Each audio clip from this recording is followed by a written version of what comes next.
Muchas gracias, Alfonso. Muy buenos días a todos. Tengan muy buen provecho.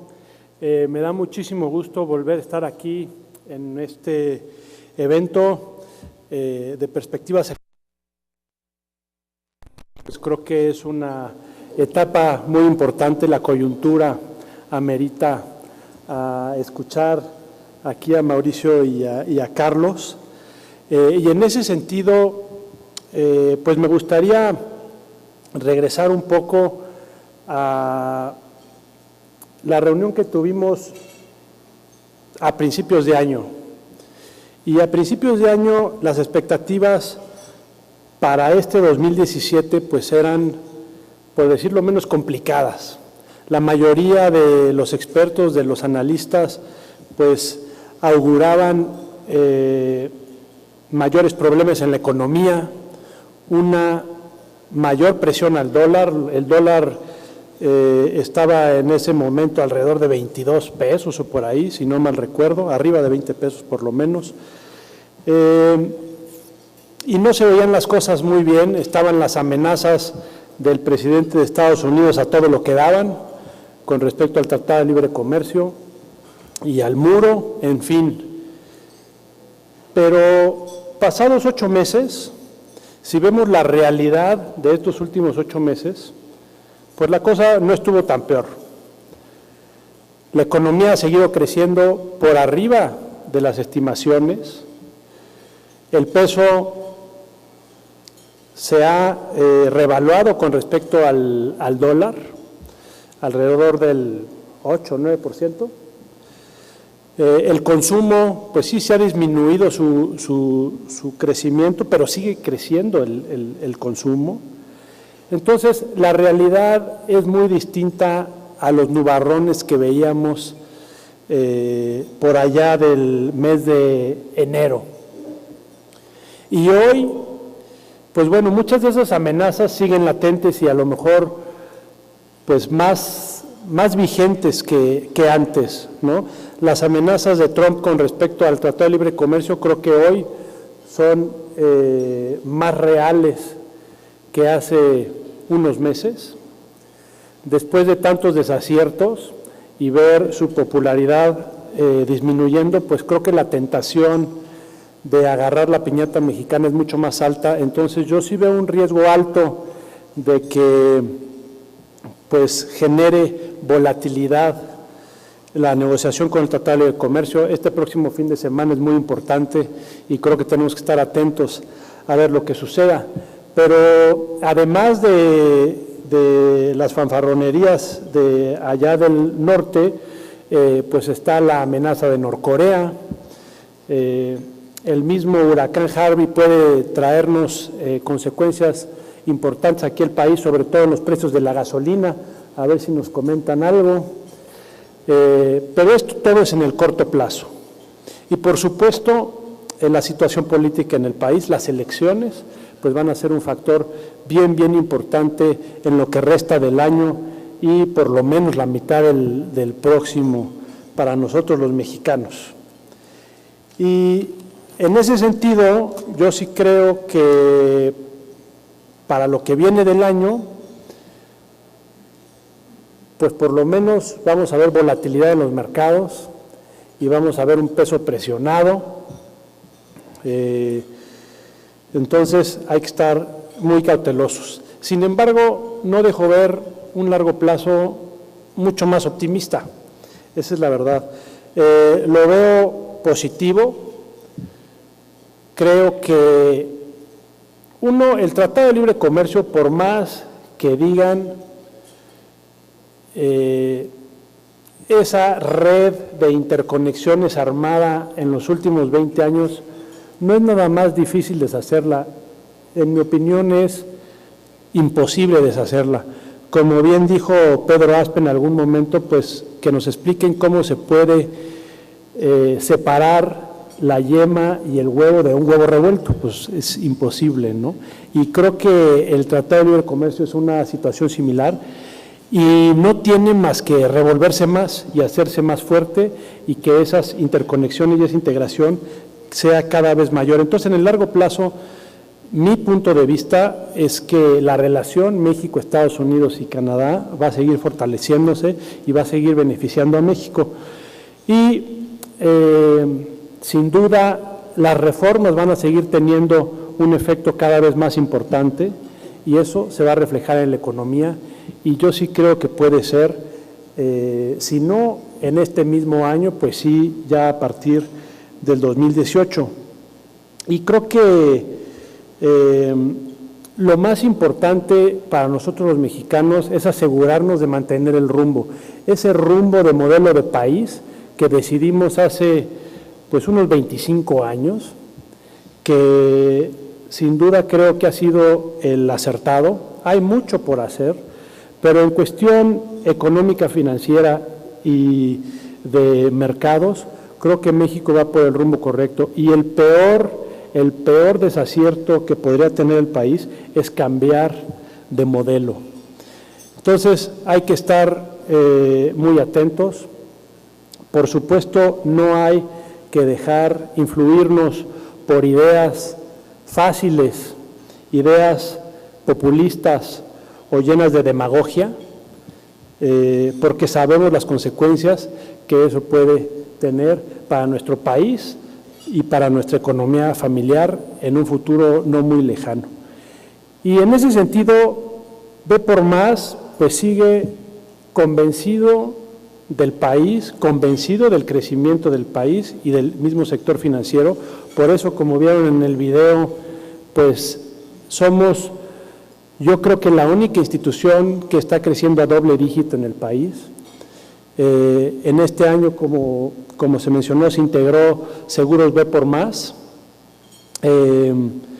Este año se va a integrar Bancaol a Banco Ve por Más y seguimos creciendo. Ya Tom les va a comentar un poco de lo que estamos haciendo, pero el mensaje es: los accionistas de Ve por Más, el grupo directivo de Ve por Más y todos sus colaboradores estamos totalmente convencidos del futuro de este país, y estamos no nada más interesados en que crezca, sino que estamos completamente comprometidos. Y Ve por Más va a seguir invirtiendo, va a seguir creciendo y va a seguir trabajando en tener cada vez mejores y mayores opciones para ustedes, nuestros clientes. Entonces, pues los dejo con Tom para que nos platique un poco de Ve por Más, y espero que se lleven mucha información con la cual puedan tomar decisiones de todo lo que nos vayan a platicar Carlos y Mauricio. Muchísimas gracias por estar aquí a todos y bienvenidos otra vez. Gracias.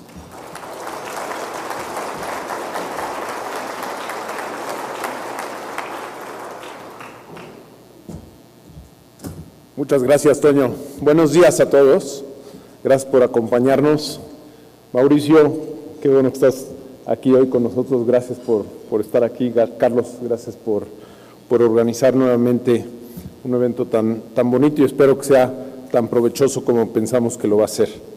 Me gustaría comentarles muy brevemente cómo vamos en este primer semestre, al cierre de junio, y un poquito cómo nos comparamos contra lo que está sucediendo en el mercado. Y voy a empezar al revés, voy a empezar qué pasó en el mercado en México, del lado del crédito. Y el crédito está, cuando lo ves en forma interanual, comparado junio contra junio del año anterior, está creciendo alrededor del 10%, un poquito más del 10%, lo cual es un número que parece francamente positivo cuando lo comparas con el crecimiento del Producto Interno Bruto, más cerca de 5 veces el crecimiento del Producto Interno Bruto, que pareciera realmente un número impresionante. Quizás contribuye a los buenos augurios que comentaba Toño hace unos momentos. Sin embargo, sí, en el primer semestre, cuando vemos solo el primer semestre, comparando no contra junio del año pasado, sino contra diciembre, se nota un crecimiento muchísimo más lento. El primer semestre crece y estoy hablando del crédito total del sistema financiero a toda la capacidad productiva, solo crece el 2.8% en el primer semestre. Y eso ya es compara pues contra el 10% anual, pues compara a un crecimiento bastante lento para un primer semestre completo.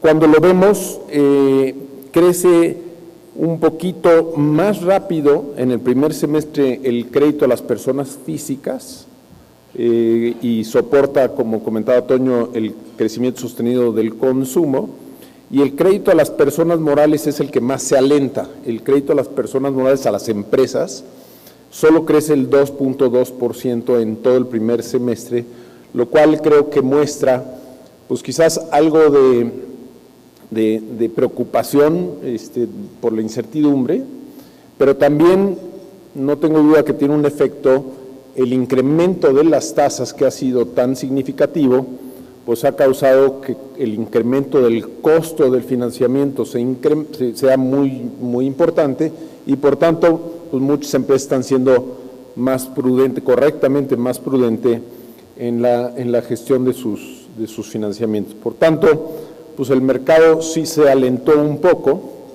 La vez que en el primer semestre los números que tenemos en el grupo financiero, ya vieron los del año pasado en el video, en el primer semestre nosotros crecimos 18.2%, lo cual pues es 80% más que lo que creció el mercado, y en términos comparados contra diciembre estamos casi duplicando el crecimiento del mercado con 4.3% en el primer semestre, logrando un crecimiento de 7.6% en el lado de las personas físicas, principalmente en hipotecas, que es el producto que como también vieron en el video, más estamos impulsando, del lado de las personas físicas. Y del lado de las personas morales estamos creciendo alrededor del 4.2%, pues que es prácticamente el doble de lo que crece el mercado.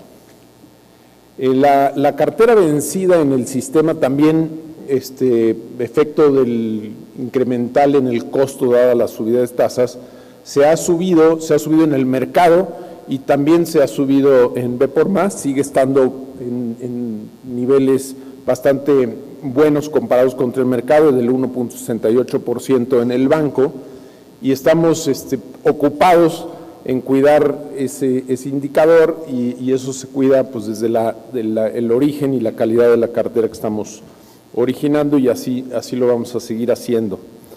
Ese compara con más o menos un 2.5 del mercado.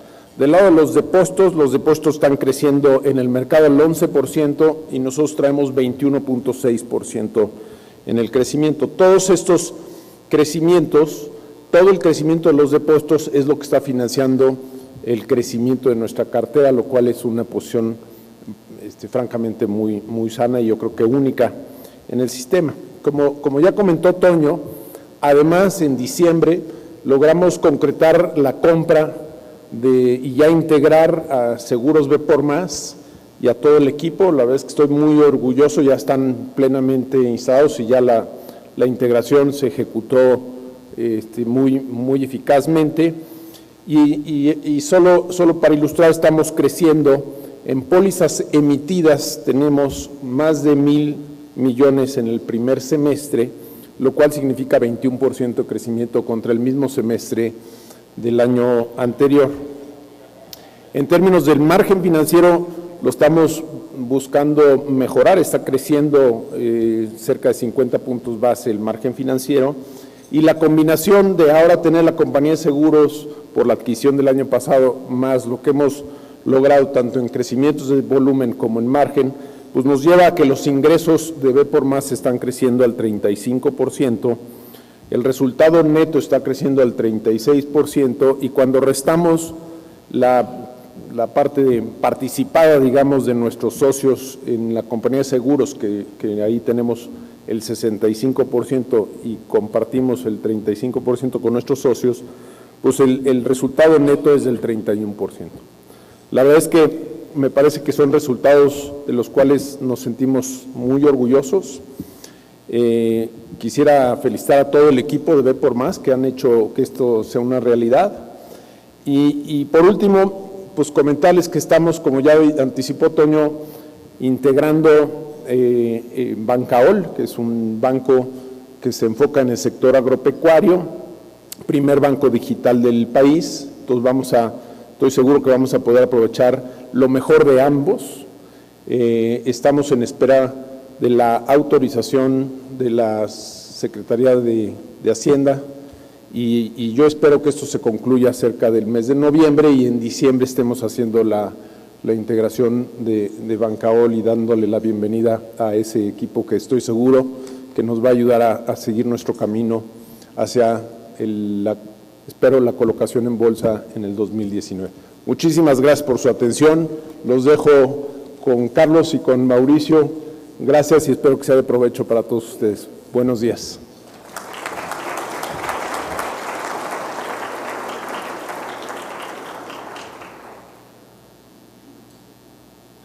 Buenos días a todos. Antes de iniciar la presentación, bueno, yo soy Mauricio González, soy socio fundador de GEA Grupo de Economistas Asociados. En otras ocasiones he tenido el privilegio de acompañarlos precisamente presentando nuestra visión sobre las perspectivas económicas para México. Y antes de iniciar esta presentación, quisiera agradecer a nuestros amigos de Ve por Más su atenta invitación para estar una vez más aquí. A Antonio, a Jaime, a Tom, a Carlos, muchas gracias. De veras es un verdadero privilegio estar con ustedes y simplemente exponerles nuestro punto de vista. Es un momento propicio para hacer un balance de lo que está ocurriendo con la economía de nuestro país y, sobre todo, pues enfocarnos en lo que puede venir y detectar aquellos aspectos que nos ayuden a todos pues a tomar mejores decisiones en nuestras empresas, decisiones en nuestro ahorro, decisiones en nuestra economía familiar. Como bien señalaba Antonio, la economía empezó, o bueno, más bien la expectativa sobre la economía empezó con bastante pesimismo. Y aquí ven ustedes en la columna de en medio algunas de las estimaciones que se hacen por parte de los analistas especializados. El Banco de México tiene una encuesta, participan alrededor de 35, 40 economistas, todos de veras de primera, y el banco pregunta, ¿y cómo ves el crecimiento de la economía? ¿Cómo ves la inflación? ¿Cómo ves el tipo de cambio? ¿Cómo ves muchas variables? Y si se dan cuenta aquí, bueno, pues se percibía un crecimiento muy bajo, del 0 al 1,5%, una inflación del 5,7 al 6,2%, o sea, un crecimiento desacelerándose, una inflación subiendo, unas tasas de interés que se tendrían que incrementar debido al tema de la inflación y sobre todo un tipo de cambio que probablemente se ubicaría entre 21 y 24 pesos, cosa que afortunadamente no ha sucedido. Bueno, ¿y por qué este pesimismo? Básicamente, por lo que vemos en esta lámina, lo que le llamamos nosotros en GEA el pócar de riesgos. Las economías siempre están sujetas a todo tipo de riesgos. Nada más que en esta ocasión, en el 2017, desde fines del año pasado y sin duda a principios de este año, como que se nos multiplicaron los riesgos, se nos generaron estos 5 riesgos, por eso le llamamos el pócar de riesgos, que son el riesgo de que la economía se debilitara más, ya vieron los números, el riesgo de la agenda proteccionista de los Estados Unidos con su nuevo presidente, o sea, que se deshaga el Tratado de Libre Comercio, el riesgo de que el gobierno desde hace ya varios años ha venido gastando más de los ingresos que tiene. Me sucede a mí en mi casa y les puedo asegurar que no es una situación no correcta y sostenible, y entonces pues había que de alguna manera frenar el crecimiento de la deuda pública, el riesgo de que debido a el debilitamiento cambiario, la debilidad del peso, la devaluación del peso, la inflación se fuera para arriba, cosa que efectivamente ha sucedido, y el riesgo de la incertidumbre política. Ojo, estos son riesgos. Riesgo no quiere decir catástrofe, riesgo simplemente quiere decir que son cosas que nos generan incertidumbre y que entonces nos hacen más difícil el tomar las decisiones económicas que todos los días nosotros aquí en este recinto tenemos que hacer. Si se fijan, Abajo de cada uno de estos riesgos hay una marquita. Los 4 primeros tienen una palomita verde y el último tiene una crucecita roja. ¿Qué quiere decir esto en nuestra opinión? Quiere decir que la mayor parte de estos riesgos se está disipando, están amainando, unos más que otros. Todavía no podemos cantar victoria en ninguno. Todavía ninguno va a desaparecer completamente del horizonte, pero sin duda se están reduciendo. O sea, el ambiente económico y las expectativas y las estimaciones han sido cada vez más favorables, como también nos decía Antonio del Valle hace unos momentos. El único que mantiene una crucecita es el riesgo de la incertidumbre política. ¿Por qué? Pues porque vamos a entrar en un proceso de elecciones presidenciales.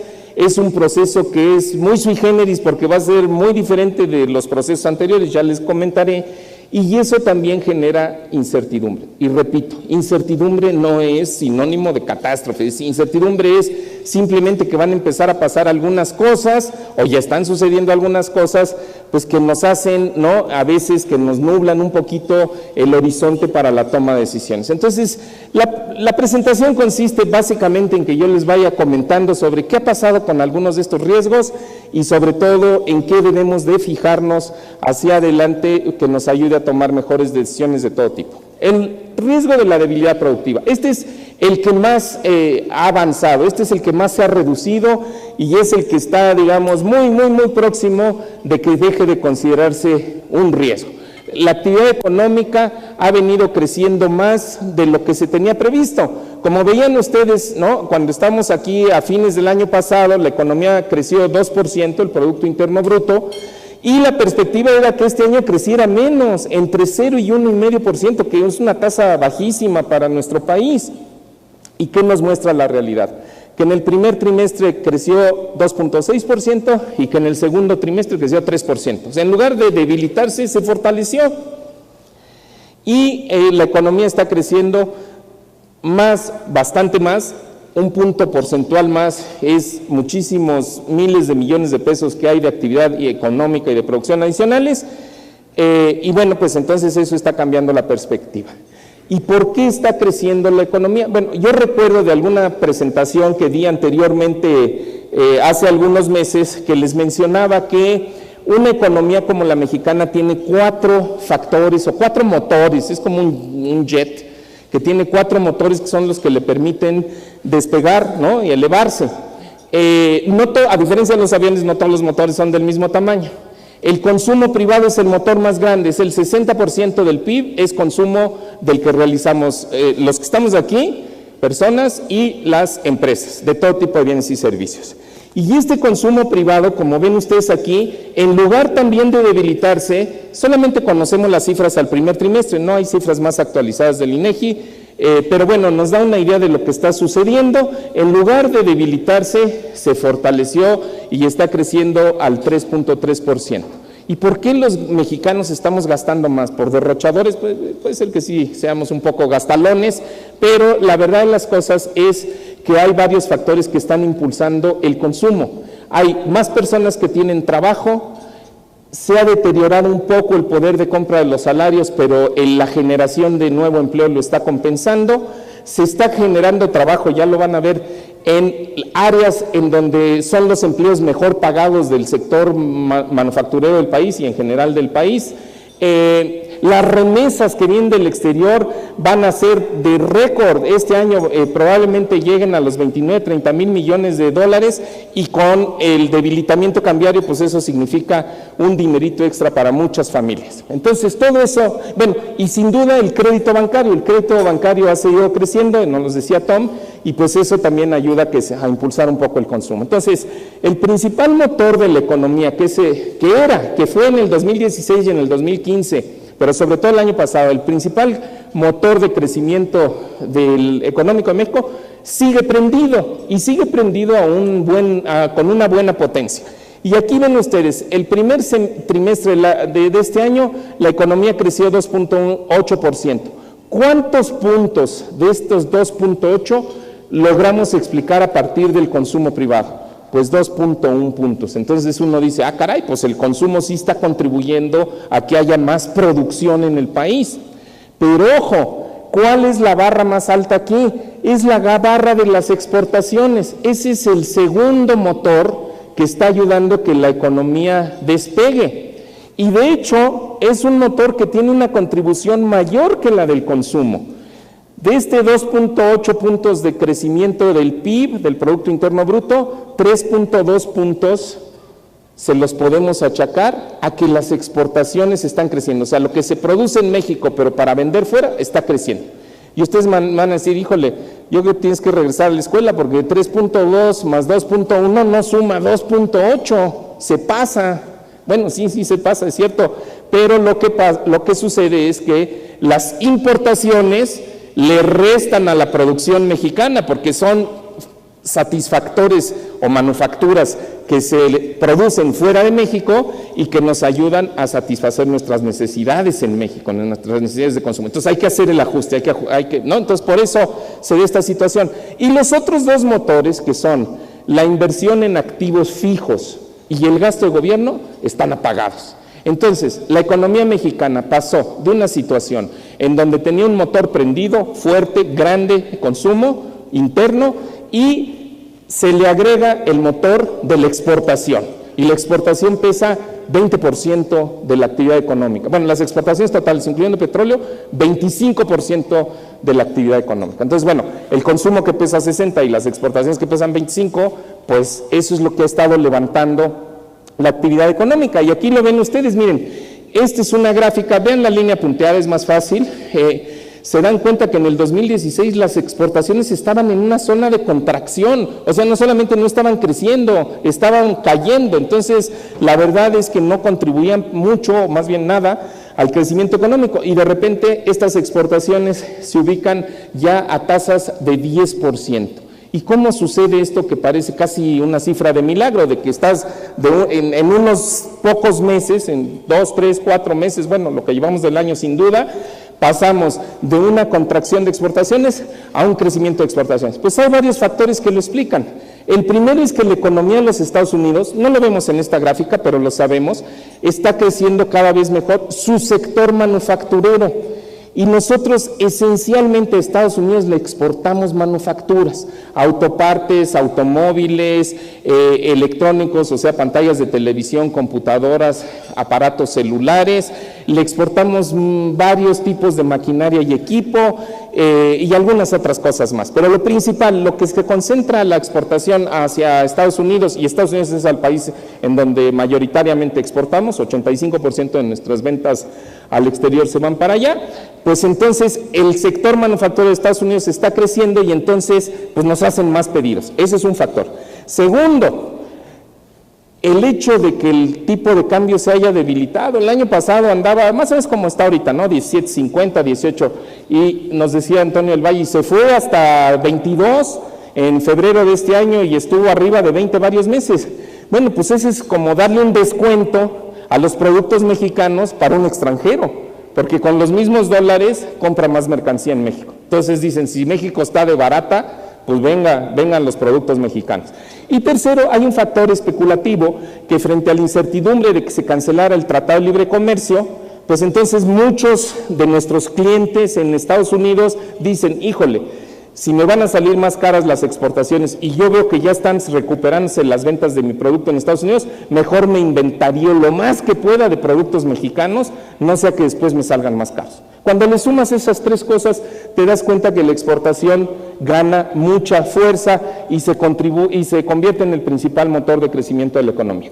Los que están apagados, la inversión fija bruta, ese es un nombre técnico, ese se llama inversión en activos fijos, que quiere decir, en español sencillo, quiere decir inversión en máquinas e inversión en fábricas, o sea, en instalaciones, en construcción de plantas productivas. Entonces aquí vemos que, para empezar, pues está desafortunadamente en zona de contracción, que hay una tendencia, vean la línea punteada, descendente, o sea, no ha logrado el país tener más crecimiento de sus activos fijos. Pero ¿y qué está sucediendo aquí? Oh Dios, bueno, que se nos borró la presentación. Mientras la ponemos, ya, perdón. Lo que está sucediendo es, aunque no se ve en esta gráfica, que las empresas están aumentando sus pedidos de máquinas, pero la construcción no está creciendo. De hecho, está cayendo la construcción, y la construcción implica la de vivienda, que esa sí está más o menos avanzando todavía, pero la construcción en obra pública está contrayéndose a niveles que no habíamos visto en muchísimos años. Más adelante tengo las cifras cuando hable de las finanzas públicas, y entonces eso está impidiendo que el sector construcción crezca, y como no crece el sector construcción, o más bien está cayendo un poco, entonces el aumento de la compra de máquinas que están haciendo las empresas no alcanza a elevar lo que se llama la inversión en los activos fijos totales, los activos productivos del país, y por eso el motor está apagado. ¿Y qué va a pasar con ese motor? Pues que se va a quedar medio apagado todavía algunos meses, porque difícilmente el año entrante va a tener una recuperación interesante. El gobierno, ya lo dijo ayer el secretario de Hacienda, va a tener que ser muy moderado en sus planes de gasto, y sobre eso implica no aumentar la infraestructura y el gasto público. Aquí vemos que la composición de la producción en México es una composición relativamente sana, porque los servicios están creciendo, o sea, todo lo que son servicios son el comercio, el transporte, la educación, la salud. Esos servicios están creciendo por encima del promedio, que este es el Producto Interno Bruto, estos son los servicios, y la buena noticia es que la industria, sobre todo por el efecto de las manufacturas, está pasando de zona negativa a una zona positiva moderadamente.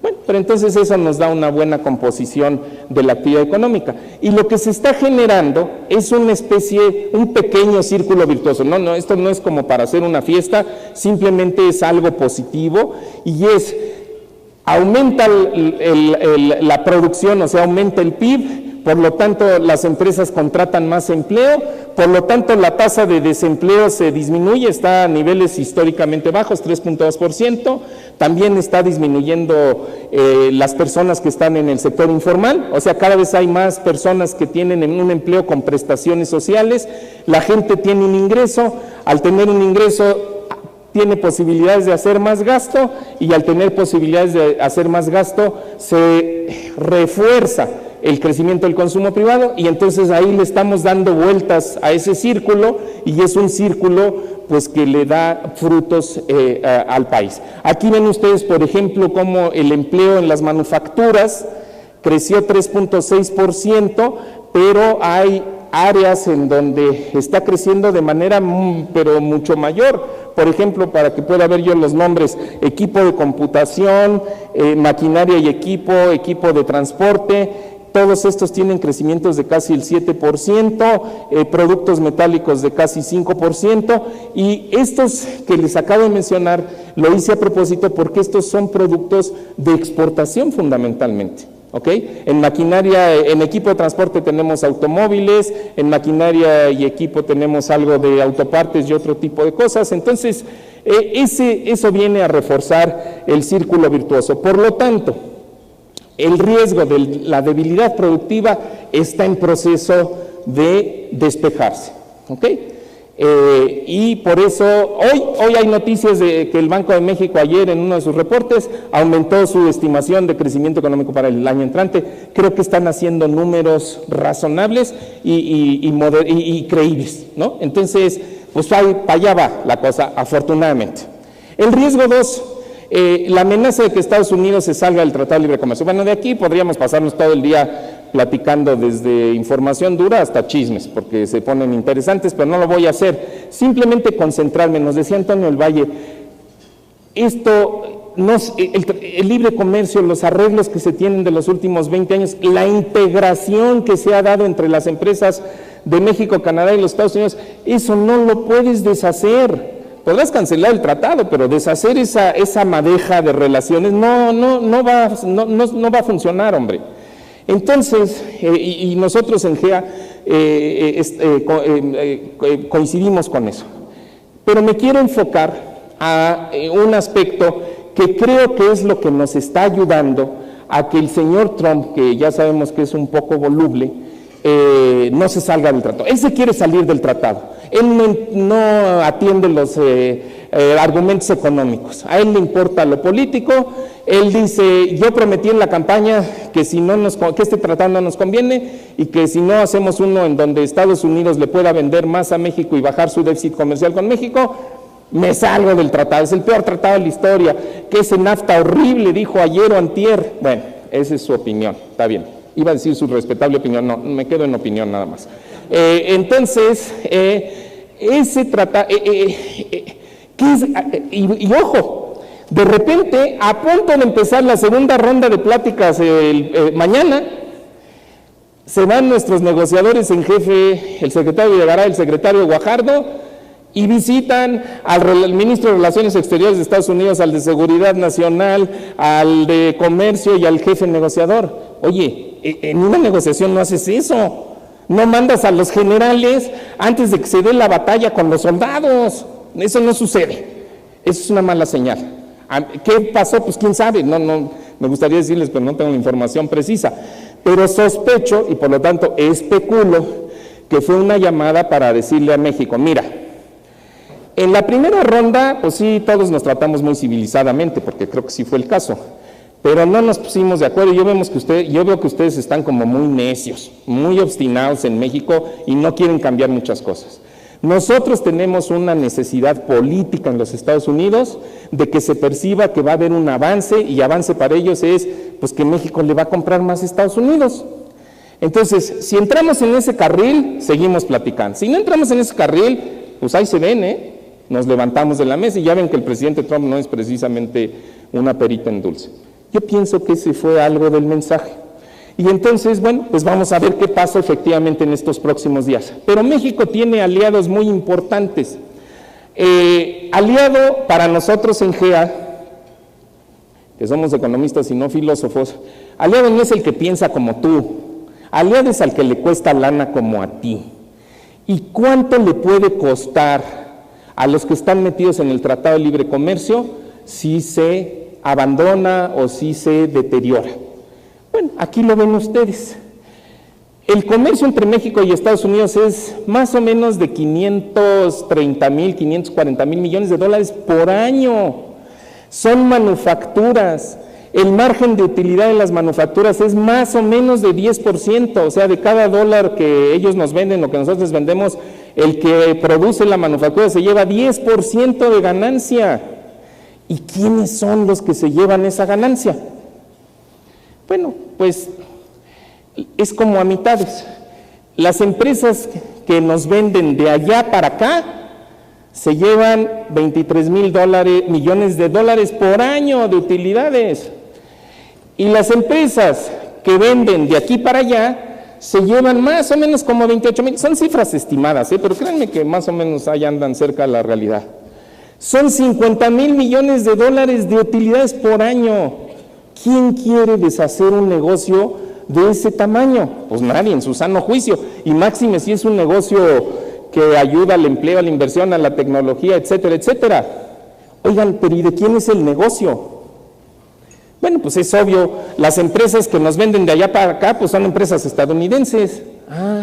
Oye, ¿y las empresas que venden de aquí para allá qué son? Pues estadounidenses, en su mayoría. Entonces, ¿de quién es el negocio? En las utilidades, ¿de quién es el negocio? Pues de las empresas estadounidenses.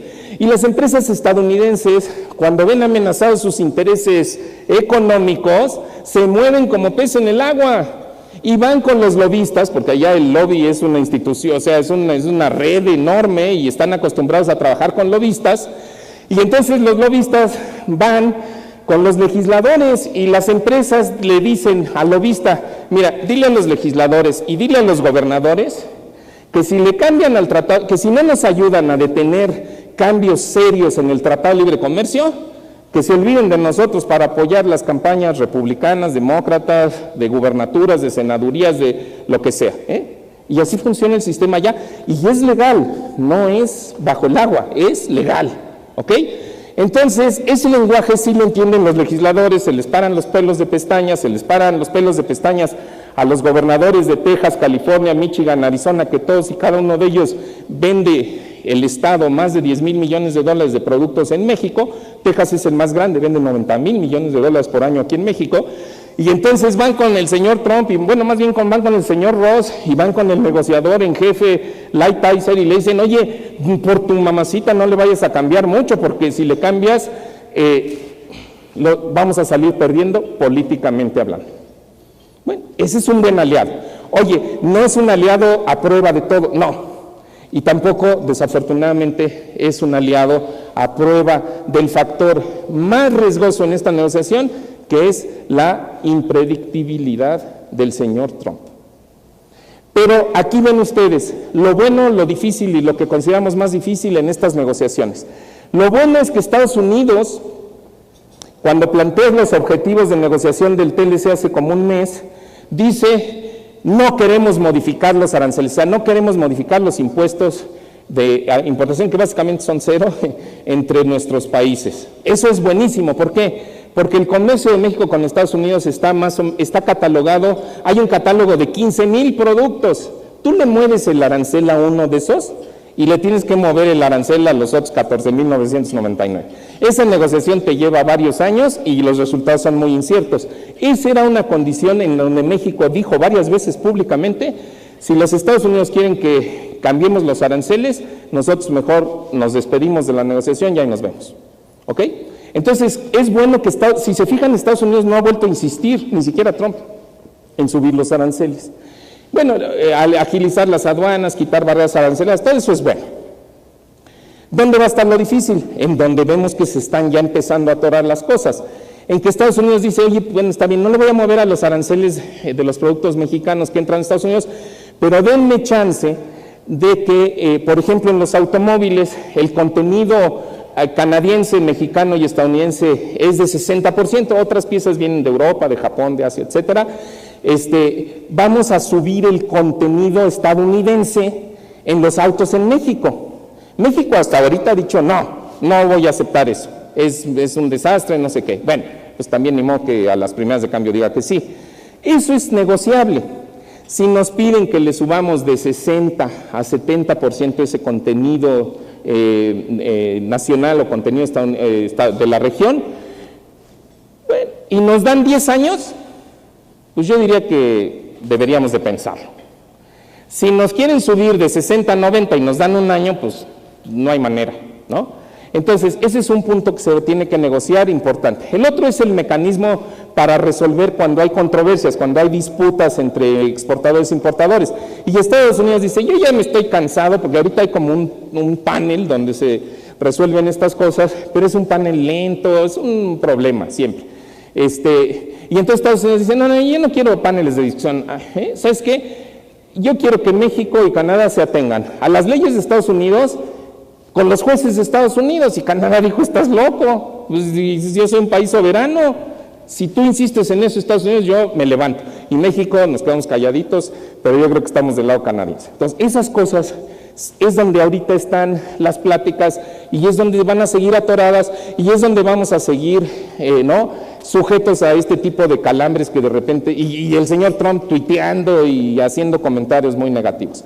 Y lo que es quizá más difícil, porque es más desconocido, es que Estados Unidos nos insista en aplicar estándares laborales, de salarios, de duración de jornadas laborales, de seguridad en el trabajo, o estándares ambientales similares a los que ellos tienen, que se apliquen en México, ¿no? Entonces ahí todavía nos faltan muchos meses de discusión, y esto es como las carreras de maratón. Ayer al maratonista México le dieron un primer calambre. Creo que la libramos, vamos a ver estos días las pláticas y van a venir más calambres. Entonces viviremos con esta incertidumbre todavía algunos meses.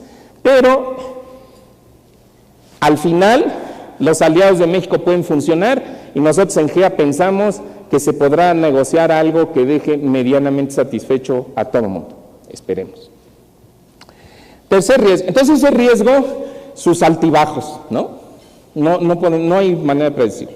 Tercer riesgo, las finanzas públicas. Bueno, las finanzas públicas no los lleno de números, simplemente decirles que los 2 años anteriores el sector público, incluyendo Pemex, la CFE, el gobierno federal, tuvo déficits, y el primer semestre del año pasado tuvo un déficit, como lo ven aquí, y de repente, ¡pum!, se brincó a un superávit. Déficit quiere decir más gastos que ingresos, y superávit quiere decir más ingresos que gastos, y tú dices, ay, ¿cómo le hicieron el milagro que hay que contratarlo, ¿no?, de director ejecutivo en mi empresa para que me pase de pérdidas a utilidades en menos de 4 meses? Bueno, esto lo hicieron con cierta facilidad,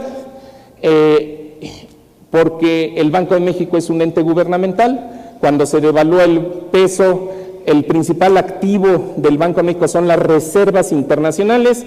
Si se devalúa el peso, ese activo en pesos se sube. Al subirse el valor del activo tiene una utilidad, y esa utilidad por ley se la tiene que entregar al gobierno. Entonces, la mayor parte de estos 140,000 millones, que es la barra verde de utilidades o de superávit que tuvo el gobierno en el primer semestre, es producto de que el Banco de México le dio 340,000 millones de pesos que antes no tenía. Pero eso, eso es fortuito, eso no es repetible. Sin embargo, hay que reconocerle al secretario Meade que sí se ha amarrado el gasto público. 6.7% de caída en términos reales, o sea, descontando el efecto de inflación, en todos los gastos de los programas gubernamentales. Aquí vemos otra vez la cifra. Le ha bajado a la nómina, le ha bajado al gasto operativo, le ha bajado a los subsidios y transferencias, y sobre todo le ha bajado a la inversión pública, a la inversión en infraestructura. Eso es lo que a nosotros no nos gusta, porque esa infraestructura es infraestructura de servicios públicos, no es cualquier tipo de infraestructura. Y vean nada más las disminuciones: 25% en energía, 25% en comunicaciones, 30% en educación, 50% en salud, 70% en agua. Eso no, o sea, pararon la obra, pues. Eso no lo puedes sostener, eso no hay manera que lo repita el año entrante. Estamos a punto de que en 2 semanas o menos, el 8 de septiembre, nos van a presentar el proyecto de presupuesto para el año entrante. Ya dijo Pepe Meade que le va a bajar alrededor de 80,000 millones de pesos al gasto. Ojalá ya no se lo siga bajando a la inversión en infraestructura, porque de veras ya la tenemos en la lona. Y esas consecuencias no se pagan inmediatamente, se pagan dentro de 1, 2, 3, 5 años, cuando tengamos carencias de infraestructura. Pero lo que sí ayudó es que el crecimiento de la deuda pública, que estuvo en los últimos 2 años en niveles de 10-15%, ya se bajó a 0. Entonces, entre los ingresos extraordinarios del Banco de México y el amarrón de gasto que hay que reconocerle, aunque sea en infraestructura, pues ya la deuda ya no está creciendo, las calificadoras se quedaron tranquilas, quitaron a México de la perspectiva negativa, y entonces el riesgo de las finanzas públicas está minorando. Probablemente el año entrante, si no se puede sostener, como ya no va a haber utilidades de Banjico, pues si no le bajan lo suficiente al gasto, la deuda va a volver a empezar a crecer, pero ya no va a crecer a tasas de 2 dígitos, entonces el riesgo sea menor. Déjenme hablarles del penúltimo riesgo, que es el riesgo de la inflación. La inflación se ha ido para arriba. Estaba el año pasado en 3,5%, este año está ya en 6.6%, ¿ok? Pero para hablar de inflación tenemos que entender, o ligarlo más que entender, con lo que ha sucedido con el tipo de cambio, porque están muy vinculados. No es el único factor que afecta a la inflación, también el gasolinazo contó, ya lo vamos a ver, pero sin duda están ligadas los precios con el tipo de cambio. Entonces déjenme hacerles una historia, porque esto después me va a servir para darles otros argumentos. ¿Qué ha sucedido con el tipo de cambio en una perspectiva más amplia? No la de los últimos 3 meses, sino de los últimos 4 años. En primer lugar, ya se nos olvidó que en 2003 el tipo de cambio estaba a 13 pesos por dólar. Eso ya ni quien se acuerde, ¿no? Y ya cuando llega a 17... no, hombre, está barato, ya hay que empezar a comprar, porque no, ya luego no sea que se vaya a subir. Bueno, no. A ver, el dólar a 17 está carísimo. ¿Por qué? O ya lo van a ver. Entonces, ¿cómo es posible que se haya ido de 13 a 18? Más o menos que es por donde anda, ¿no? Fluctuando. Ya sabes que fluctúa a diario, pero pues tenemos que tomar cifras así cerradas para que se nos quede más fácil en la memoria. ¿Por qué se subió? Fíjense. Aquí se subió de 13 a 17 en el año 2014-2015 por 2 razones. Porque se cayó el petróleo y porque el dólar estadounidense se fortaleció frente a todas las monedas del mundo, porque después de la gran recesión, del gran peligro de que la economía internacional se encogiera severamente en el 2008, Estados Unidos bajó las tasas de interés a cero con la idea de que eso iba a estimular la inversión productiva, el consumo, y entonces con eso iba a poder empezar a crecer otra vez. Y le funcionó, nomás que se tardó varios años, esas cosas no son rápidas. Cuando el mundo ve que a Estados Unidos le funciona eso, dicen, Estados Unidos se convierte financieramente en el país más seguro del mundo, financieramente, y por lo tanto las inversiones mundiales se van todas a dólares, las de los países emergentes y las de que estaban en Japón, y hasta, yo creo que hasta algunos que estaban en Suiza se fueron para dólares. Pues cuando eso sucede, ¿qué le pasa al precio del dólar? Pues que se sube, se fortalece, se fortaleció 23% en 3 años, inédito en una moneda de ese tamaño. Y México, fíjense las ironías de la vida, México es el espejo del dólar respecto a otras monedas. Cuando el dólar se fortalece, el peso se debilita en automático, y ustedes van a decir, ¿por qué? ¿Por qué el peso y no el real brasileño? ¿Por qué el peso y no la moneda del Perú o la lira turca? Porque debido a que México ha tenido poco más de 20 años de estabilidad económica, en los mercados cambiarios mundiales es la segunda moneda que más se comercia. Entonces, cuando se genera la perspectiva de que el dólar se va a fortalecer, los traders de monedas se van lo que se llama largos en dólares. Largos quiere decir compran dólares, pero como no tienen el cash para comprarlos, se van cortos en alguna otra moneda. O sea, piden prestado o venden otra moneda, y la moneda que venden es el peso. Entonces, compran dólares, se van largos en dólares, el dólar se sube frente a todas las monedas del mundo, y el peso, se quedan cortos en pesos y el peso se baja. Entonces, una muy buena parte de este movimiento de 13 a 20 es porque el dólar se revaluó 23% en ese periodo. Y también porque se nos cayó el petróleo de $100 a menos de 20, y bueno, ya ahora anda en 40, 45, ¿ok? Eso es lo que explica estos escalones. Y el tercer factor, por si fuera poco, o sea, para que vean que la mala suerte sí existe, se pensaba que Trump podía ganar las elecciones, y oh sorpresa que las gana, y sus primeras declaraciones son: al diablo con el Tratado de Libre Comercio, voy a construir un muro con México y México lo va a pagar, y o sea, casi fue una declaración de guerra. Pues claro, el peso no aguanta, ¿no? Y se fue a 22, pero de 22 ya está otra vez en 17.50, entre 17 y 18. ¿Y ahora qué pasó? Pasaron dos cosas. Una, el dólar se empieza, bueno, primero, para lo justo, el factor más importante es los aliados de México generan la percepción de que no se va a salir Estados Unidos del Tratado de Libre Comercio como lo ofreció su presidente. Y segundo, el dólar se devalúa 8% en lo que va del año. Entonces, si el dólar se devalúa, pues el peso se fortalece, no hay de otra, es el espejo, al revés. Bueno, entonces eso explica este movimiento de aquí para acá. Y lo que me preguntan en todos estos foros y presentaciones, y hasta mi mujer y mis consuegros y todo el mundo, oye, ¿y puede bajar de 17? Pues yo antes me quedaba callado, ¿no? Porque es como, pues si alguien también, qué imprudencia, ¿no? Pues te preguntan, oye, pues dime cuál va a ser el número ganador de la lotería, pues no sé. Pues más o menos como el dólar pasa lo mismo. Pero bueno, pero la verdad es que pensándole y viendo lo que puede suceder a nivel mundial, ahora mi respuesta es sí puede bajar de 17, sí puede bajar de 17. Y entonces te dicen, ¿cuándo? ¿Y a cuánto? No, bueno, le digo que todo el mundo pide milagros, pero bueno, entonces sí puede bajar de 17 si pasan dos cosas de aquí al año entrante. Una, si no pasa eso, no va a bajar, ¿eh?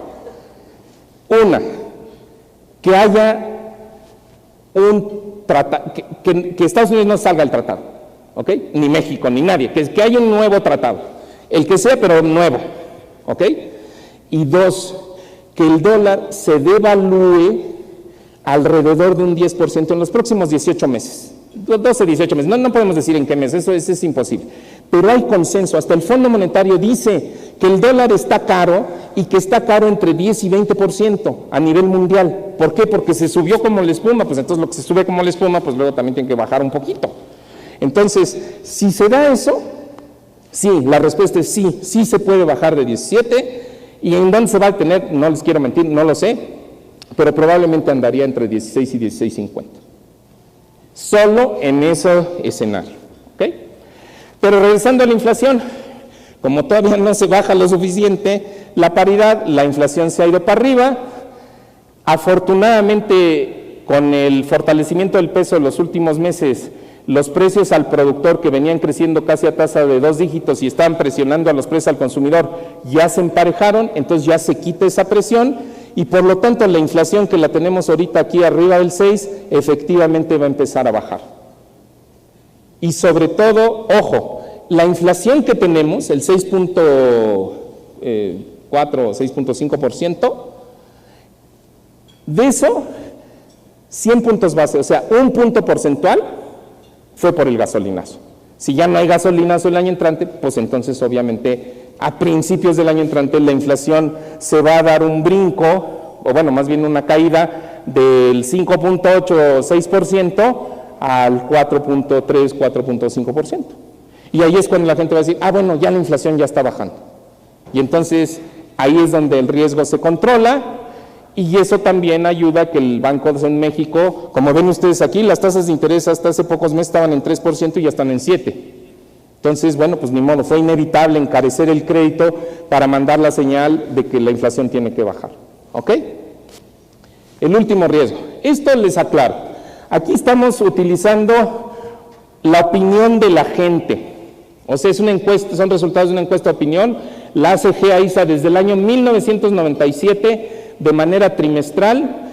La hacemos, nosotros somos los clientes, la hacemos para nosotros, para nuestro análisis, y no es una encuesta para medir preferencias electorales, es una encuesta para medir si el país está siendo más o menos gobernable a partir de la opinión de los ciudadanos. Es una encuesta domiciliaria, no es telefónica, la gente nos recibe muy amablemente en sus casas, son más de 100 preguntas, tardan 1 hora y media en contestar el cuestionario. A mí cuando a veces me detienen ahí afuera del supermercado de que, oiga, le voy a hacer unas preguntas, no, ahorita no estoy muy ocupado, ¿no? No debería de hacer eso, pero porque a nosotros, ¿no? Sí nos reciben y se están 1 hora y media con nosotros contestándonos estas cosas. ¿Cómo vemos el riesgo político? Bueno, en primer lugar hay y le voy a tomar 3 minutos prestados a Carlos porque ya vi que ya se acabó aquí el tiempo, pero ya terminamos. En lo político y en lo económico, 4 de cada 5 mexicanos piensan que el país no va en el rumbo correcto. Esto no es de encuesta, aquí lo que vemos es que la inseguridad viene creciendo, vemos sobre todo los estados que están en verde claro, que son estados que estaban bien, pero que cada vez tienen mayor incidencia delictiva. Entonces, como pueden ver, pues ya estamos hablando de una parte importante del territorio nacional. Y las 2 preocupaciones fundamentales de las personas en México son la inseguridad, que la ven creciendo, y la economía familiar, que afortunadamente sí ya se está fortaleciendo, pero la inseguridad se está deteriorando. Entonces, pues la gente nos dice, mira, mejor ya queremos que nos gobierne alguien que no sea el PRI. 2 de cada 3 personas nos dicen que vamos a cambiar de partido. O sea, hay un antiprismo. Esto mismo lo medimos en la elección previa cuando se dio la contienda con el expresidente Fox y era más o menos la misma situación.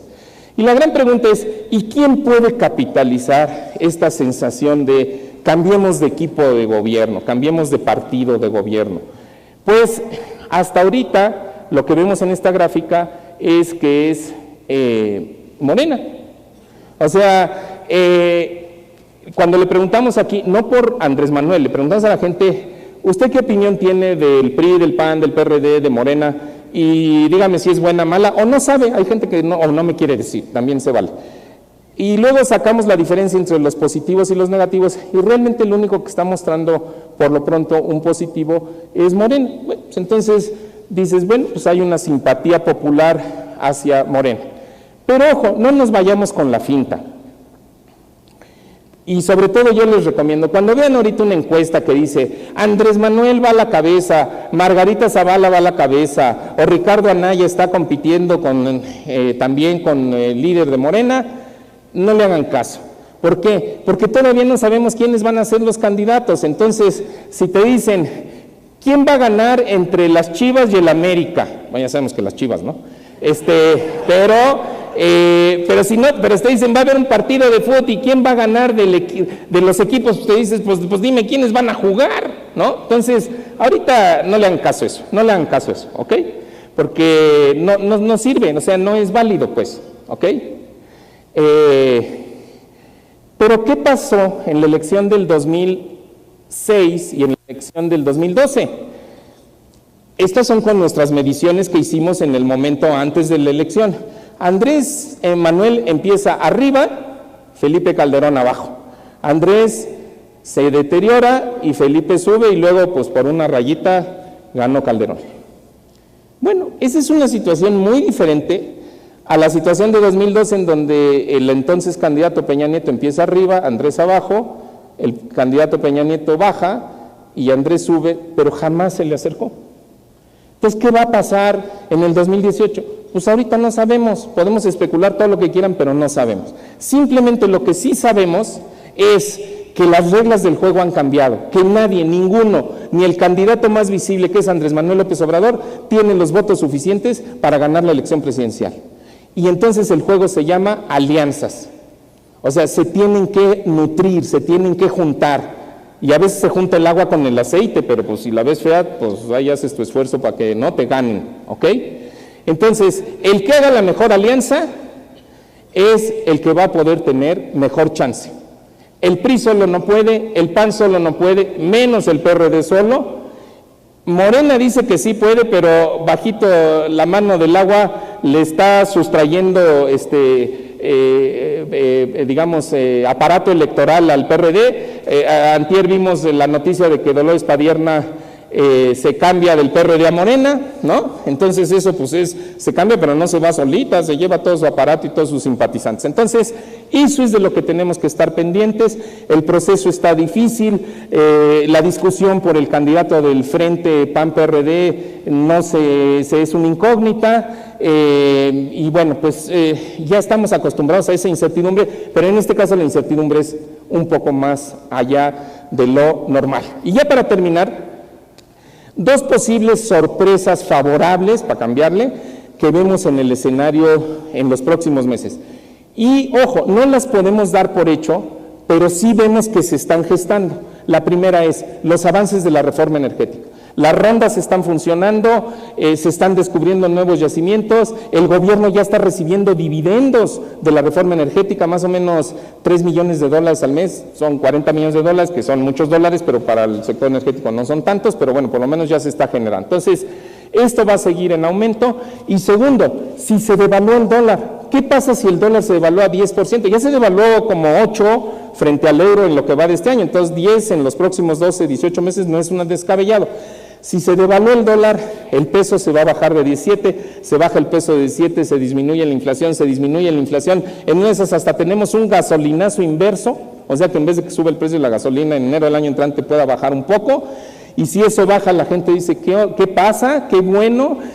El Banco de México puede bajar las tasas de interés de manera más proactiva y entonces se refuerza este círculo virtuoso de crecimiento económico. Y por última lámina, bueno, entonces vemos un crecimiento arriba del 2 este año, una inflación cercana al 6, una tasa de interés más o menos donde está, y las cuentas externas y las fiscales están bien. La última lámina, que es cómo se ve México para los próximos 2 años frente a los principales países emergentes, pues yo les diría, en crecimiento del PIB se ve mejor, en crecimiento de exportación se ve mejor, en inflación se ve mejor, en desempleo se ve bastante mejor, y el único prietito del arroz es que no nos vaya a crecer más la deuda pública porque ya la tenemos un poco elevada.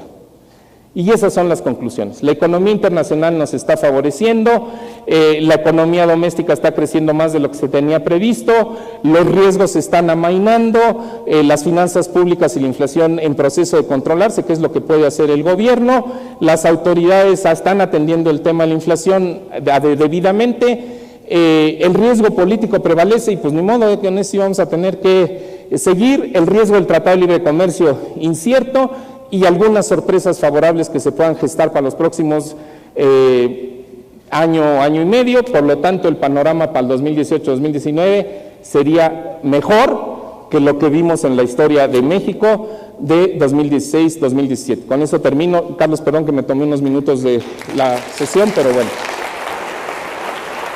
Gracias, Mauricio.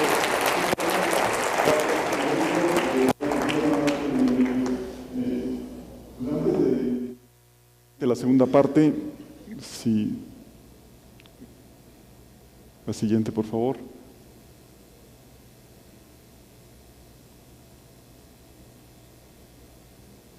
Perfecto. Bueno, yo quisiera iniciar simplemente agradeciendo a nombre de Ve por Más y felicitándolos por ser aliados nuestros en este esfuerzo. Recién en el verano pasado concluyó nuestro 4º año del curso Las Primeras Acciones, un curso de verano para gente joven. Contamos con cerca de 50 chavos, hijos de ustedes.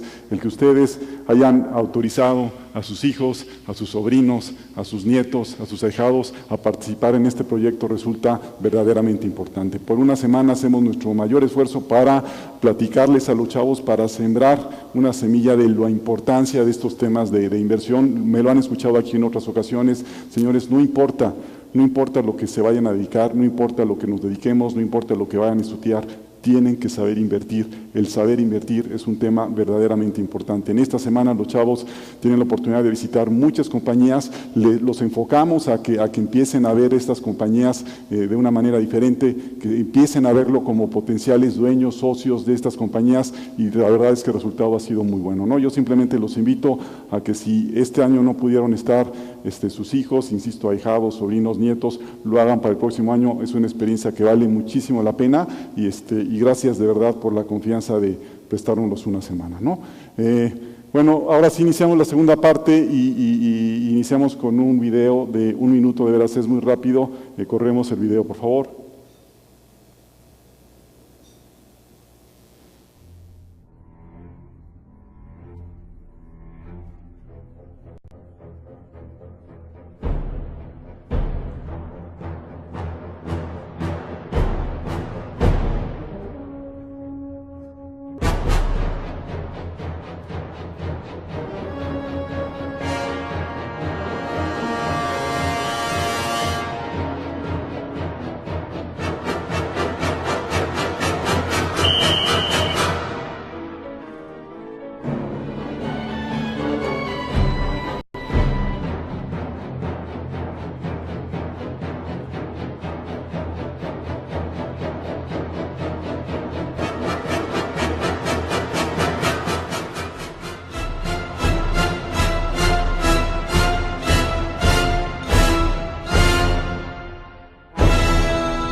Perfecto. Bueno, ¿por qué quisimos iniciar con esto? Seguramente la recordarán, una película muy famosa, hace 42 años que se estrenó. Hay quien cree que esta película cambió al mundo, quizá un poco exagerado en muchos sentidos. Sin duda, para la industria cinematográfica fue una película que dio pauta a la buena idea de hacer esto en verano, es decir, estos estrenos, películas con poco costo, pero con un componente de marketing muy importante que las hizo pues realmente muy rentables. El impacto más importante de esta película se dio en temas ecológicos. A partir de ahí, pues vemos estos animales empezamos a ver estos animales como pues, criaturas muy peligrosas. Vino una cacería indiscriminada y nosotros seguramente a partir de entonces, cada vez que visitamos una playa y nos metemos al mar, pues lo hacemos con un poco de más cuidado, ¿no? El miedo. El miedo es un elemento psicológico que afecta en muchos temas, pero en las inversiones lo hace de manera muy especial, ¿no? Eso evita que tomemos algunas decisiones, evita que en un momento dado pues dejemos pasar algunas oportunidades. Sin duda, la mejor medicina para esto es la información y es el conocimiento.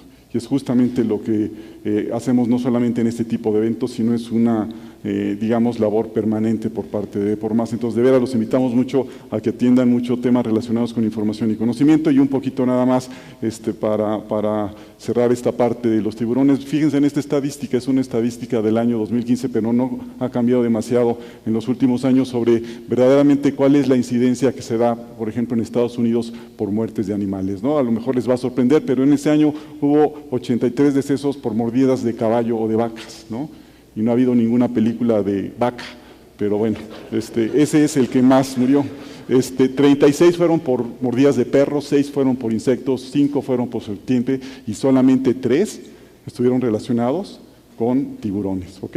El Museo de Florida también comparte alguna información interesante, no me voy a detener, se las dejo ahí. Por cierto, la presentación, toda esta, la de Mauricio, la tendrán en nuestra página de Por Más, por si quieren consultarla para que no tome nota, pero vean algunos temas ahí importantes. ¿Qué probabilidad realmente tenemos de morir entre un grupo de personas por algún accidente de este tipo? Bueno, la de mayor incidencia, lamentablemente, son enfermedades cardíacas. En un año, 1 de cada 5 personas muere por esta enfermedad. La segunda es el cáncer, 1 de cada 7, pero vean por ahí algunos otros datos, insisto, no los leo todos. Una caída de bicicleta, bueno, muere una persona casi de cada 5,000, que te caiga un rayo, 1 en cada casi 80,000 personas, y que te mueras por un ataque de tiburón, pues 1 cada en 4 millones, ¿no? En el tema de las inversiones, esta situación es especialmente más fuerte, ¿no? Porque esto está comprobado psicológicamente y lo quisimos expresar en esta gráfica. Miren, la angustia que puede llegar a generar en un inversionista una minusvalía o una pérdida por cierto monto es proporcionalmente mucho mayor a la satisfacción que genera haber ganado o tener una plusvalía por la misma cantidad. Y por esto nos cuesta tanto trabajo, ¿de acuerdo? Pero insisto, el valor de la información y el valor del conocimiento es sumamente importante. A ver si podemos componer aquí la laminita para que sea más justo para la audiencia. Entonces, entremos ya de lleno a esta segunda parte y como siempre me gusta empezar recordando lo que han sido los rendimientos de diferentes alternativas a nivel internacional. La primera parte, como siempre, tiene que ver con rendimientos nominales y a partir de la línea amarilla hacia abajo son rendimientos en dólares, que es como lo ven los inversionistas internacionales. A destacar nominalmente el índice de precios y cotizaciones, con todo esto que nos comentó ya Mauricio, acumuló hasta hace algunos días, en 8 meses, un rendimiento del 12.24%. Esto, si tomamos en cuenta que sucedió en 8 meses de manera anualizada, pues es una cifra cercana a un 17%. Una muestra de compañías más representativas, no solamente las 35 del índice, que es este índice B por más que se los he comentado ya, este lleva creciendo un 10%, y en promedio el grupo de emisoras que hemos venido sugiriendo para una mayor ponderación dentro de las estrategias a lo largo del año promedia un rendimiento del 17%, que en términos anualizados equivale a un 25%, ¿no? Esto es casi 4 veces más de lo que ha pagado en promedio la renta variable o el CETE. De llamar la atención cuando vemos el rendimiento en dólares con el impacto del fortalecimiento del peso, bueno, pues el índice de precios y cotizaciones en este año va a la cabeza de los principales rendimientos en dólares para los inversionistas internacionales, casi 3 veces de lo que ha registrado el rendimiento de los mercados en Estados Unidos. Nada más dándole un poco de continuidad a lo que fue el comportamiento de este grupo de mejores ideas, de las cuales hablaré en un momento más, pues eso es lo que ha venido sucediendo con el promedio de este grupo de compañías en el año, es decir, no fue un solo movimiento en algún momento, sino ha sido realmente progresivo el avance de este grupo de buenas ideas.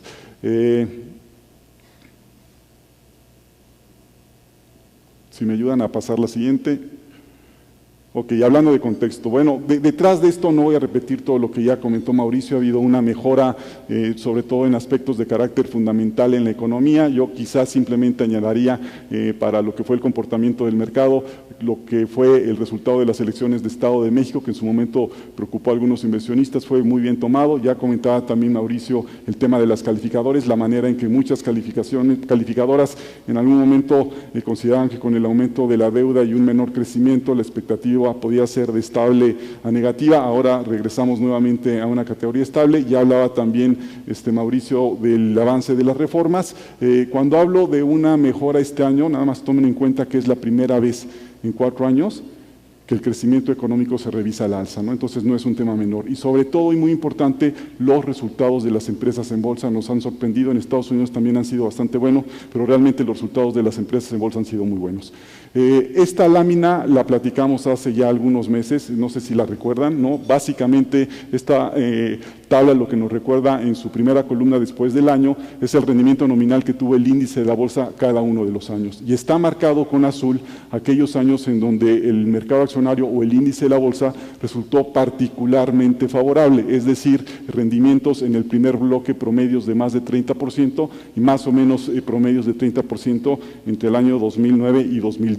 Y comentábamos en ese momento, y se los vuelvo a señalar, pues que esto no es casualidad, que el mercado lo que reflejó fue el muy buen resultado operativo que estuvimos observando en esos años en las compañías que cotizan en el mercado en general y en particular en el índice de precios y cotizaciones. Ese crecimiento destacado no lo vimos en los últimos años, de tal suerte que evidentemente pues tampoco se reflejó en el comportamiento del índice de precios y cotizaciones, pero vean ustedes lo que ha sucedido recientemente.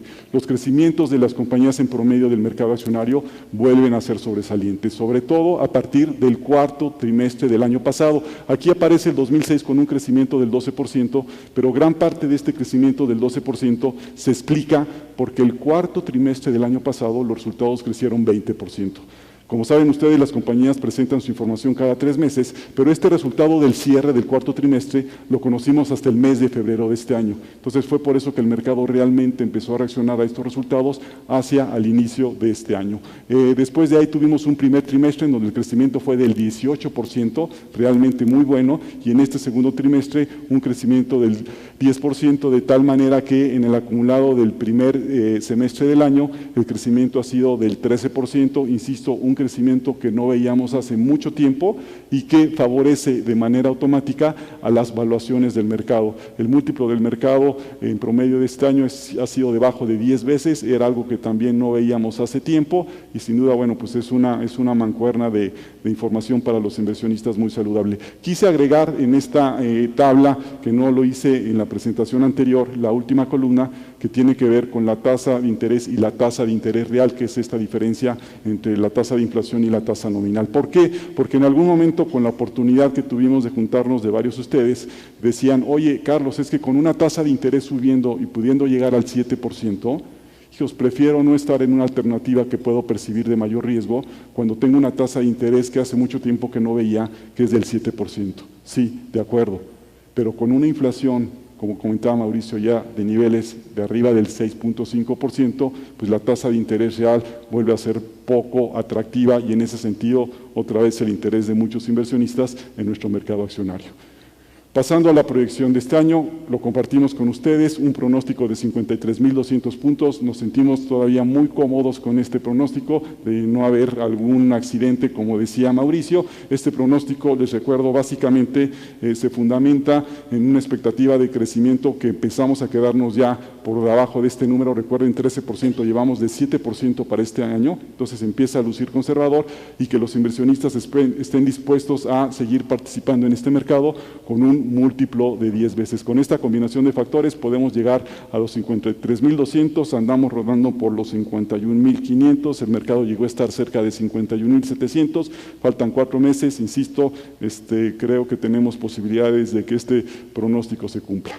¿Cómo luce este pronóstico en el escenario internacional? Este pronóstico es en la moneda de cada uno de los países. Bueno, estaríamos aspirando a un 4% todavía de avance. Recuerden, esto sucedería en 4 meses, de tal manera que sería una tasa anualizada del 12% en lo que resta del año, que luce bastante atractiva. Y el rendimiento esperado del IPC, digamos, está ligeramente por arriba de la tabla. El promedio de rendimientos esperados es del 2.3% y de llamar la atención, pues que ya muchos consideran, en el caso particular de las bolsas de Estados Unidos, que estas están ya pues más cerca de una evaluación justa y por lo tanto aparentemente tendrían menos potencial de seguir avanzando. Por lo que tiene que ver con los factores que están detrás de este pronóstico, la tabla también le resulta familiar, nos gusta siempre, para entender mejor las variables, ordenarlas en estos 4 categorías: aspectos fundamentales, estructurales, psicológicos, que es de lo que empecé hablando en esta ocasión, y de carácter técnico. Y vean ustedes cómo los temas de mayor riesgo pues están precisamente en la categoría psicológica, porque pues todavía no tienen una implicación real en aspectos fundamentales, y la mayoría de ellos, como bien comentaba Mauricio, pues son todavía un tanto inciertos, ¿no? Voy rápidamente a tocar con un poco más de detalle tanto algunos temas de riesgos como algunos de oportunidad, algunos de los que no tocaré, pero se los menciono desde ahora. Habrá que tener atención con el tema del techo de endeudamiento de Estados Unidos. Esto lo ha logrado salvar ya en el pasado, pero está haciendo algo de ruidos en medio. Se estará resolviendo hacia el mes de octubre, entonces vamos a estar muy atentos. El tema del famoso Brexit, ¿se acuerdan? En estos espacios los llegamos a comentar, estuvieron muy en el sentir de los inversionistas hace algunos meses. Ahora ha bajado un poquito la atención hacia este tema, pero es un tema importante, simplemente no hay que descuidarlo. Está iniciando la tercera ronda de negociaciones de salida del Reino Unido del bloque del euro, y sí está teniendo consecuencias, ¿no? Y solamente les recuerdo que las cifras más recientes de su crecimiento del Reino Unido al segundo trimestre del año fue solamente de 0.3% de crecimiento, entonces sí está teniendo afectaciones. Y finalmente también vale la pena recordar que Brasil, bueno, pues ha tenido algunos problemas, algunos escándalos, corrupción, ha tenido que salir o salió la presidenta de Brasil, y siendo uno de los mercados con los que más competimos por flujos en la categoría de mercados emergentes en la región de América Latina, pues todo ese flujo, todo ese dinero que está saliendo de Brasil, parte de ese dinero se está redistribuyendo aquí en México, y eso también ha contribuido al avance del mercado, ¿no? Entonces empecemos por algunos elementos de riesgos. Esto no me detengo demasiado, ya Mauricio hizo referencia al factor Trump. Se ha venido debilitando mucho este personaje, ha tenido cualquier cantidad de problemas en diferentes temas, ¿no? El más reciente, pues este tema de Virginia con las declaraciones racistas, creo que muy representativo. La portada de estas 3 revistas, de las más importantes en Estados Unidos, creo que hablan por sí solas. Y nada más, seamos cuidadosos. Efectivamente, después de todo lo que ha dicho este señor, pues es muy natural la versión que a él tenemos, pero si en un momento dado este aspecto político empieza a tener algunas implicaciones en la economía de Estados Unidos, y esto hace que se debilite o que no mantenga el ritmo mientras sigue siendo nuestro socio comercial más importante, pudiera también tener ciertas implicaciones en nuestra economía. Las propuestas de reforma de Trump, la verdad es que no han sucedido. Estas son las 3 más importantes que recordarán. Estuve insistiendo mucho en la campaña, insisto, no han avanzado. Esta reforma de salud que pretendía sustituir el famoso Obamacare está estancada, con muy poco apoyo de los republicanos en la Cámara de Representantes, y bueno, pues vemos que no avanza. La que sigue es la fiscal. Probablemente también leyeron de mucho que comentamos en este sentido. Así la historia corta larga, una propuesta de disminuir de 35% a 15% los impuestos, entre otras propuestas, los impuestos para las empresas, buscando precisamente el regreso de empresas que están fuera de Estados Unidos hacia Estados Unidos, ¿no? Cuidado, esto tendría también probablemente algunas implicaciones si logra concretarse. Lo que está buscando Trump, particularmente con esta reforma y con la de infraestructura, es que Estados Unidos pueda crecer en su economía poco más del 3%, ¿no? Pero esta propuesta también no ha avanzado demasiado. Se ha especulado estos días que pudiera tener algún tipo de avance.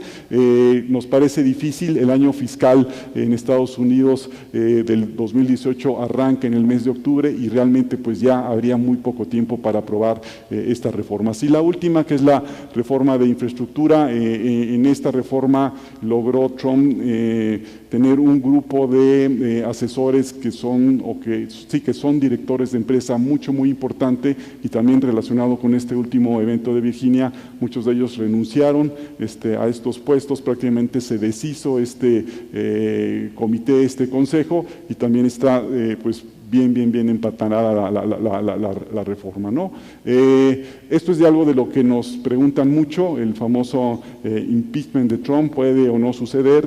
¿Qué es esto? Rápidamente, pues es un proceso por el cual puede ser destituido, es un juicio político. El ejemplo es lo que sucedió con la presidenta de Brasil. Los tres argumentos más fuertes por los cuales podía existir el impeachment, que las razones podían ser, según la Constitución de Estados Unidos, traición, soborno o delitos graves, tienen que ver primero con la supuesta infiltración de Rusia en las elecciones que ganó Trump, segundo con el despido del director del FBI, que seguramente leyeron, precisamente llevaba él las investigaciones de espionaje en estos asuntos, y tercero, compartir información clasificada con funcionarios de Rusia otra vez, ¿no? Rusia muy metido en este tema. De todo esto, lo que pareciera que pudiera en un momento justificar algún tipo de juicio, tiene que ver precisamente con la renuncia o el despido del director del FBI, que se puede considerar un tema de obstrucción de justicia. Sin embargo, pues es muy discutible, está ahí, se está tardando mucho tiempo, va a tardar muchísimo tiempo esto,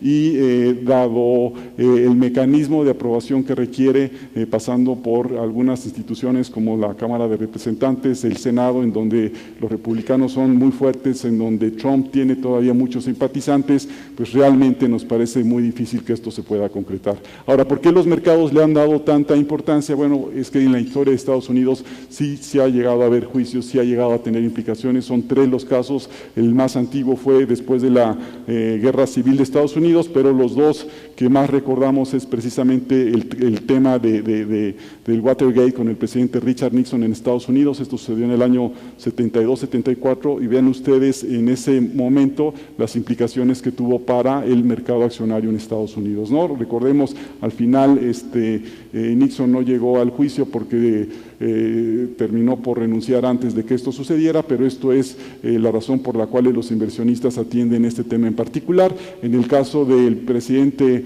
Clinton con el tema Lewinsky tuvo menos implicaciones para el mercado accionario, posiblemente porque también en aquella época de Clinton económicamente Estados Unidos vivió uno de sus mejores momentos. El otro tema tiene que ver con los aspectos geopolíticos, ya también comentaba algo Mauricio de esto, no es la primera vez, igualmente es un factor muy difícil de poder anticipar su intensidad, su duración, son varios focos rojos los que vuelven a estar ahí. Seguramente supieron de la manera en que contraatacó Estados Unidos a Siria después de este envenenamiento de su población.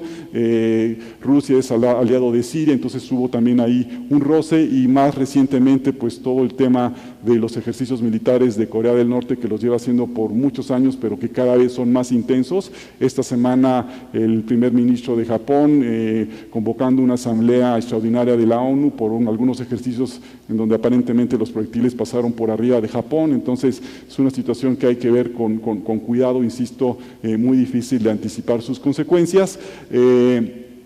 Al igual que el tratado, después de que Trump pues, ha sido poco exitoso en muchos de los temas, y en donde por aquí pudiera tener algo de popularidad, pues eso agrega un elemento de mayor riesgo a estos temas. Lo que quisimos hacer aquí, nada más para su información en el tema de esta variable, fue recordar lo que han sido algunos otros capítulos de situaciones complicadas, bélicas a nivel internacional, y cuál fue el comportamiento, digamos, una vez que esto sucedió en los siguientes 3 meses en algunas de las variables más importantes, ¿no? La conclusión rápida es, no encontramos en general un patrón determinado de conducta. En el caso del índice de precios y cotizaciones, pues en algunas ocasiones es sensible, en otras ocasiones no lo ha sido tanto.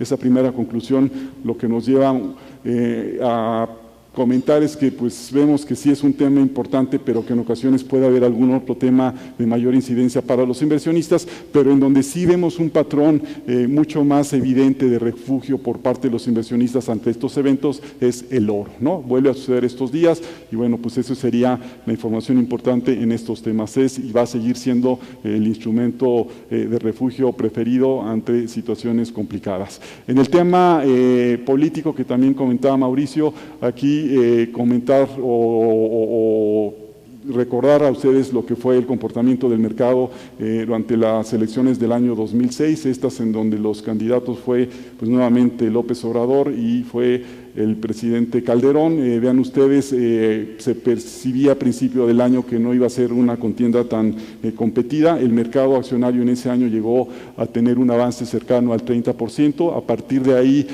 pues los participantes se dan cuenta que hay una posibilidad real de que López Obrador sea quien gane, y vemos un movimiento de corrección muy importante en el mercado accionario. Es decir, claramente sí es una variable sensible para el mercado.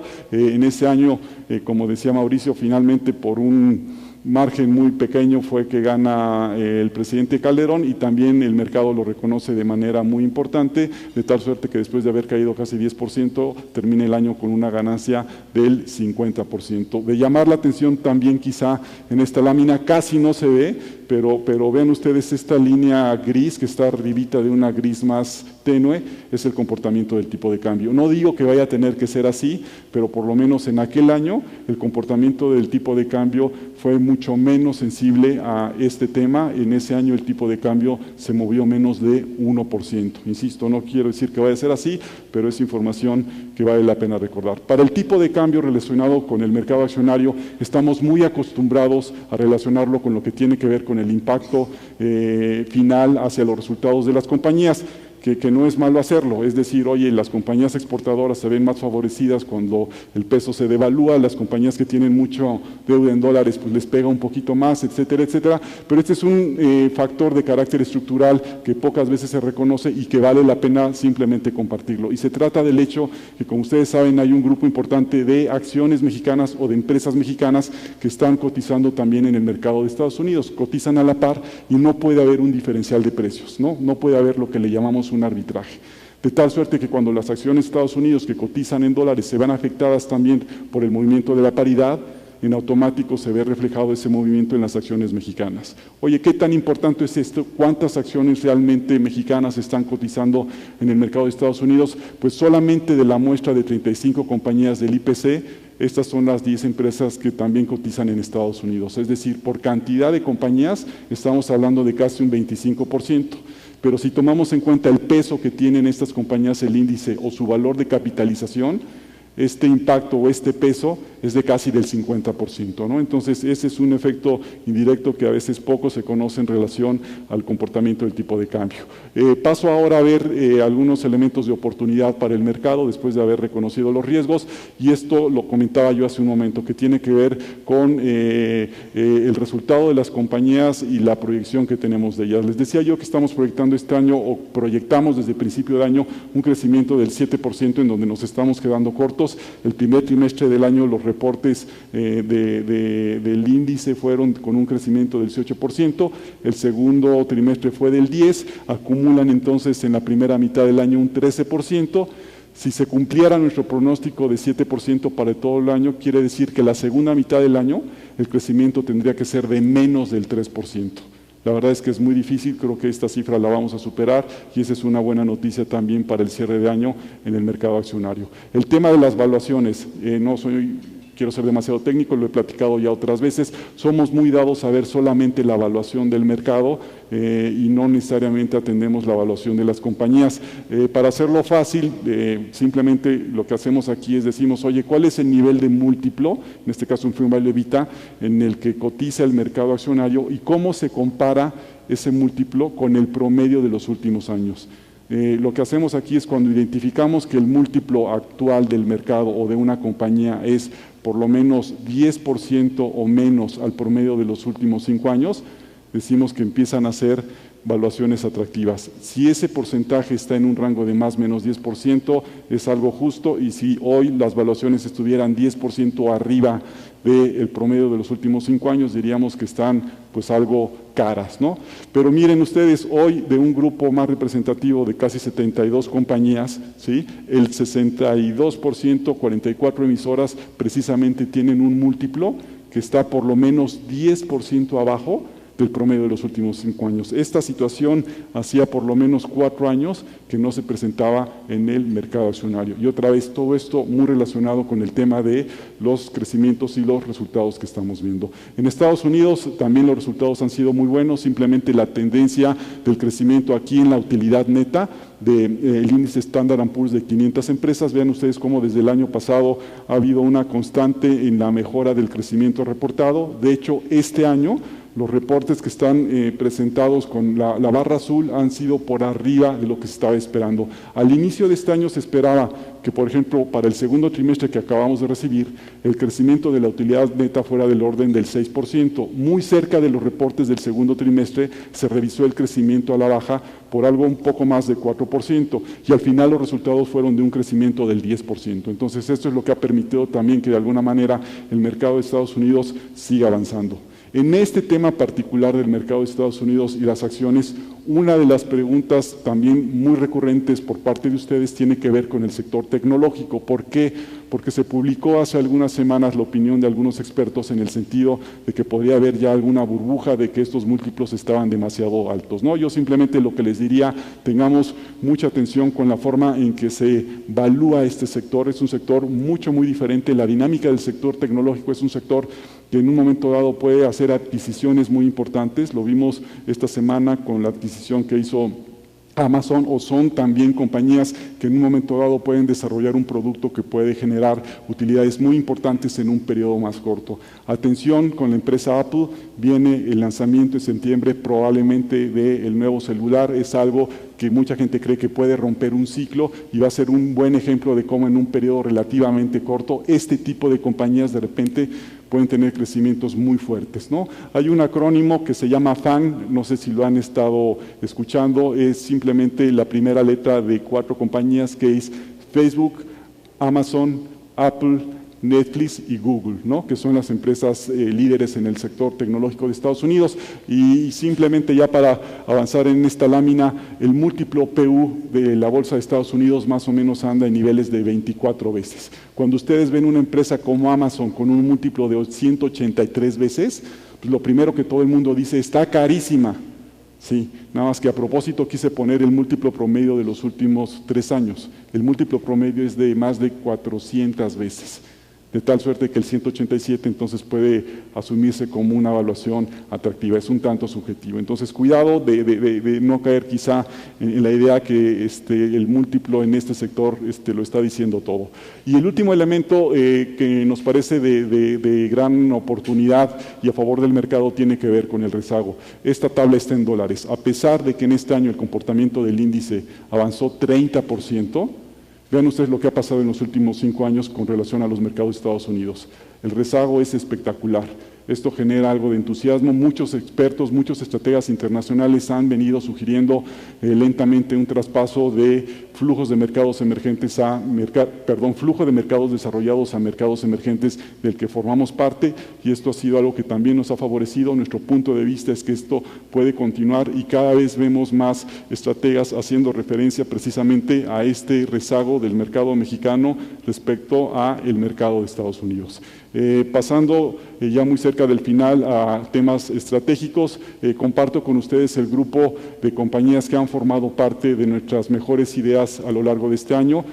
Siempre nos gusta mantener un grupo reducido, son 6 o 7 nombres, no siempre son los mismos. Nosotros hacemos la revisión de estas ideas una vez al mes y básicamente lo que hacemos es lo que sugerimos con un espíritu de congruencia absoluta. Pensamos como empresarios, hacemos este análisis en función a las proyecciones y a los análisis que tenemos de crecimiento, y no es casualidad que los resultados esperados y conocidos de este grupo de compañías han sido sobresalientes, muy por arriba del promedio del índice de precios y cotizaciones. Las valuaciones también son mucho más atractivas y al final es por eso que el mercado ha reconocido una buena cantidad de estas compañías. Quise marcar con rojo algunos de los últimos nombres. El grupo de arriba es las recientes, compañías en donde sé que podrían ustedes decir, por ejemplo, el caso de Volaris, oye Carlos, pero tú aquí estás mostrando que en este año el crecimiento de los resultados operativos fue más bien a la baja. Sí, por eso apenas la empezamos a considerar este año, porque lo que estamos viendo para el próximo año ya es un crecimiento mucho más atractivo y con el castigo que ha tenido la acción de este año, sentimos que puede empezar a ser reconocido. Entonces, empecemos a ver ya algo de proyecciones hacia el año 2018. Oye, Carlos, ¿cuándo en B por más vamos a empezar a ver las estimaciones de empresas para el 2018? Entre hoy y mañana. De una vez se los adelanto para que tengan atención en la publicación que vamos a estar distribuyendo.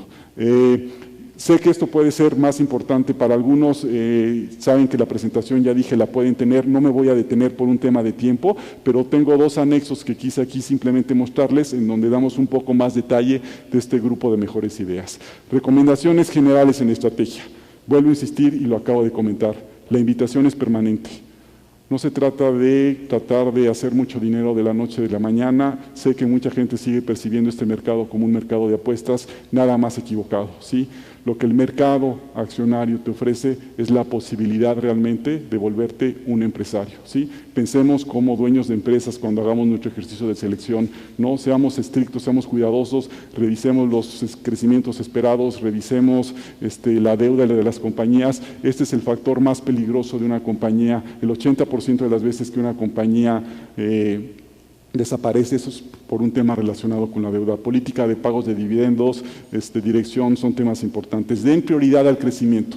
El crecimiento y la evaluación de la compañía son elementos fundamentales en el proceso de selección, pero si hubiera que darle una mayor ponderación a uno de estos, sin duda, el tema del crecimiento esperado es muy importante.